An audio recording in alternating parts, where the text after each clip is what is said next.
Вот планирую его немножко подремонтировать, поменять лобовик.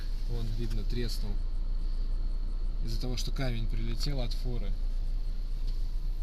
Здесь вот я тоже много чего сделал. Поменял переключатель оборотов печки. Это вот было очень непросто, особенно найти его. По салону я делал химчистку в основном. Сделать, наверное, надо будет еще раз ее.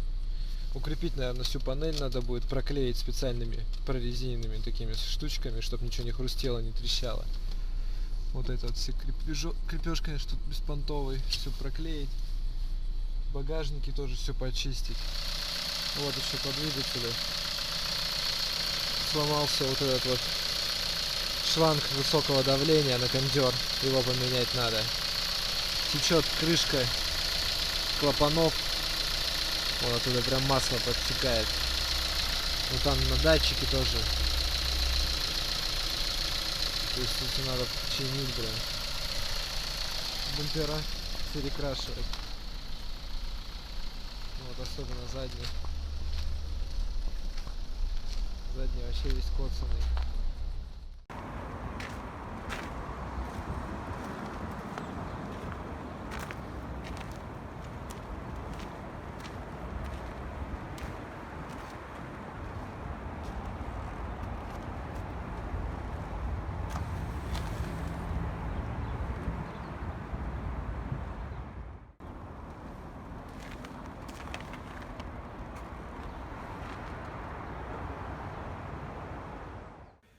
Ну, как бы видно, что бамперам вообще полный капец. Вот сейчас зайду в интернет, посмотрим, сколько деталей стоит. Что по работам расскажу примерно. Могу еще дополнительно, кому интересно, в комментах написать, что делал, сколько стоило. Где детали брал. Ну вот, сейчас пробежимся по тому, что надо мне заменить. Вот. Думаю поменять лобовик, то что трещины. Стоит бэушный лобовик оригинальный 5000 рублей. Ну, замена его стоить будет 1500, плюс тонировка. Ну, мне кажется, косаря 2 может. Вот сейчас покажу, что я нашел. Вот автостекла. Это в Автотрейде сайт. Есть отдельные автостекла. То есть там самое выгодное предложение, я считаю. Сейчас зайдем, посмотрим. Так, заходим вот сюда. Смотрим. Есть хик какой-то.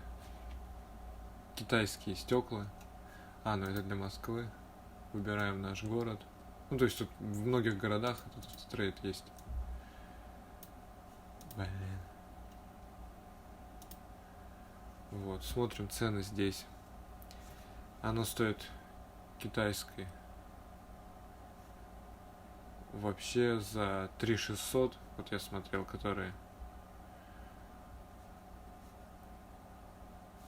Так. Плюс 1300 установка. Итого пятак. Но это китайское все как бы. Я хочу поставить оригинальное стекло. Но я думаю, установка также будет. Может двушку стоить максимум. То есть установка у них тоже есть. Вот услуги, ремонт. То есть я думаю, они устанавливают это дело. Смотрим. Нашел бэушное стекло. Вот, то есть все Nissan. Контактное. Оригинал. За 5000 рублей. Продавец вот. Tower V Market какой-то. Новосибирский. Ну, я думаю, не составит труда найти. Сама вывоз. То есть все, может туда приехать и купить его. Потом. Вот еще есть какой-то тоже оригинальный лобовик. Ну, за 6000 рублей. Непонятно, какой руль, правый, левый. Надо смотреть тоже. Звонить, спрашивать. Ну, детали есть. Потом. Ну, это китайское какое-то. Типа под оригинал закос. Потом у меня еще трубка кондиционера течет. Оригинальная трубка контрактная. 750 рублей вот стоит. Ну, они так и стоят, как бы я много смотрел. 700-750. Тоже сухарная 5А.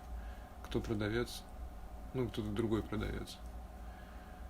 То есть вот, без проблем. То есть трубку эту купить, и замена ее будет рублей, ну, косарь стоит, заправка рублей 500. То есть в двушку где-то уложусь.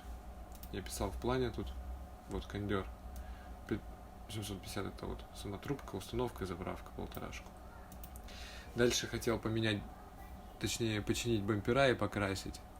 Ну, я узнал, есть контора у нас, кому интересно, в комменты или в личку могу скинуть. По 6 тысяч бампер, то есть ремонт красит. Ну, делает долго, но качественно, говорят. То есть за 12, в принципе, можно уложиться. По подвеске. Это вот я на резиновой подкове проходил ТО, ну, типа осмотр. Мне сказали, что надо делать. Это вот стойки СПУ, перед только. 900 рублей 2 штуки будут стоить, вот. И работа 900 рублей. Потом пыльник Шруса внутренний. Вот его надо обязательно быстрее поменять. Вот.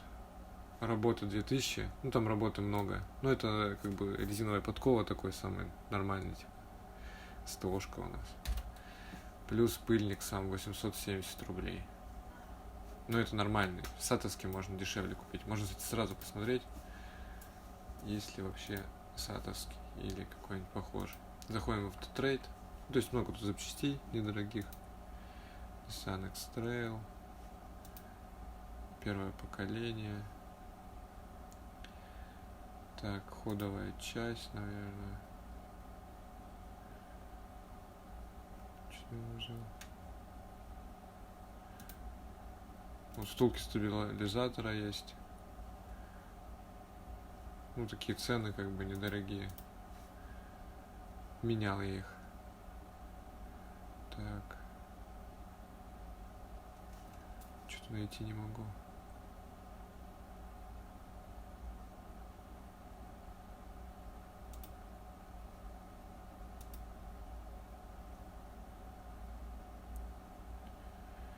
Ну, короче, они точно есть эти в автотрейде, но они китайские, поди, совсем уж не очень. Но зато тут дешево прям, конкретно. Вот, что еще посмотреть. Ступичный узел. Подшипники, вот, например, сколько стоит подшипник? Ну, как бы нормальная цена. И фирмы есть не только САТ, но и разные. Вон НСК какой-то.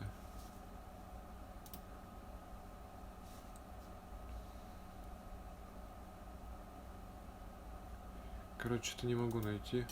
А, вот, пыльник Шруса. Смотрим. Пыльник Шруса, Nissan. 340 рублей. А, город не тот поставил. Ё-моё. Короче, город надо везде ставить нормально. О, вообще 300 рублей есть в наличии, 40 штук. 2 хомута, резина. Есть еще вот какой-то другой фирмы. А, САТ. Это тоже САТ. Короче, сатовские только в автотрейде. Надо тут на СТО позвонить и спросить, как они вообще сатовские нормально ходят, пыльники эти. Или не стоит их брать, заказать какой-нибудь качественный. Потому что как бы работа дорогая. Так, а сам Шрус, поди, куча денег стоит. 2000. 3000. Ну, это сатовские все.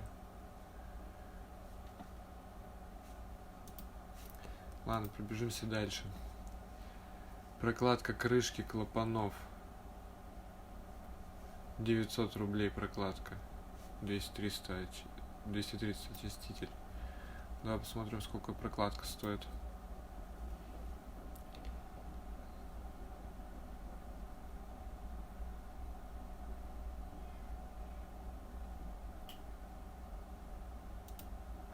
Это комплект прокладок. Блин. Вот, прокладка клапанной крышки. Тоже САТ. 335 рублей. Но есть какая-то ниссановская, оригинальная. А, опять город сменился. Может, у нас что-нибудь есть? САТ. Ну, оригинальной нет. Так 900 рублей она стоит. Доставка 5 дней. Можно, в принципе, заказать. А мне ее за 900 тоже рублей предлагали. Ну, там неизвестно, оригинал нет, как бы. Так. Уплотнительное кольцо датчика положения распредвала 900 рублей. Работа. Ну, тут, видать, они сами изготавливают это. Кольцо уплотнительное. Ремень навесного оборудования 1000 рублей, 1200 работа. Так, сейчас посмотрим ремень навесного оборудования. Так. Прокладку смотрели. Город сразу поменяю.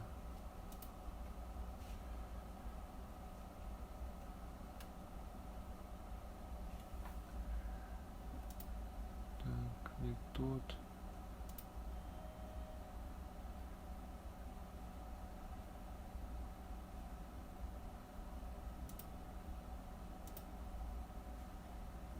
Крышка клапанов есть. Цепь ГРМ есть, в принципе, даже можно купить. Можно посмотреть, что стоит.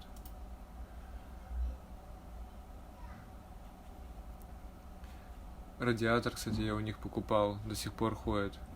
Стоил 3000 рублей. Но коробка начала греться, то есть там же внизу еще радиаторик для коробки. И вот он, видать, плохо охлаждает. Наверное, придется ставить дополнительный радиатор на коробку. Так.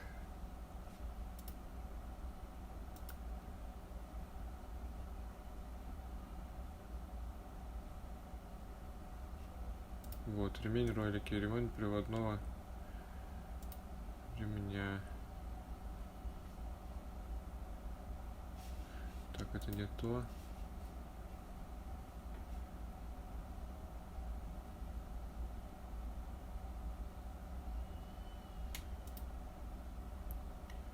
Вот, ремень приводной, вот то, что нам надо. Mitsubishi фирмы. 485 рублей. Вот, ее можно купить. Как раз. Так, случай курс 6. Ну, короче, от 500 рублей до 1000. Как они мне писали. Ну, неизвестно там какой фирмы. Течь ролевой рейки, она течет постоянно, как бы потихоньку. Но даже АТФ-ка сама не уходит. То есть я не вижу смысла ее даже ремонтировать. Крестовина передняя заднего кардана плюс подвесной подшипник. Я вот нашел это дело. Вот, на дроме. Комплект на карданный вал подвесной. 2 крестовины и подшипник. 4500. Вот они. Вот это подшипник, вот крестовина карданного вала. Вроде как тоже надо менять. Ну, с этим я пока не буду торопиться. Доставка 1 день. То есть, в принципе, детали все есть. А, вот еще про блок управления печки. Вот это вот такой вот блок у меня стоит, механический. Капец, его нигде не найти. Стоит, ну, сами видите, 6000. Это еще дешево. В Владивостоке. У нас по 9000, по 10 стоил. Как бы вообще кучу денег. Кое-как нашел там, с чуваком списался в Ютубе. И через него купил его старую печку, чтобы поменять вот это вот. Сам переключатель скоростей печки. То есть за 1600 я у него взял. Это еще повезло мне, короче. Так не найдешь вообще. Ну, вот так вот по деталям. Сейчас посмотрю, что еще. Ну, тормозная жидкость, работа, как бы это обычное дело. Потом хочу полировку сделать кузова с боков. Я думаю, это 1002 будет стоить примерно. Чисто двери и бока. Ну, чехлы найти хочу с подогревом какие-нибудь на Nissan X-Trail. Видела рекламу, в Новосибирске делается, это примерно 5000 рублей стоит. Так что вот так вот буду делать. Или как сделаю, все, уже отчитаюсь отдельным, наверное, видосом.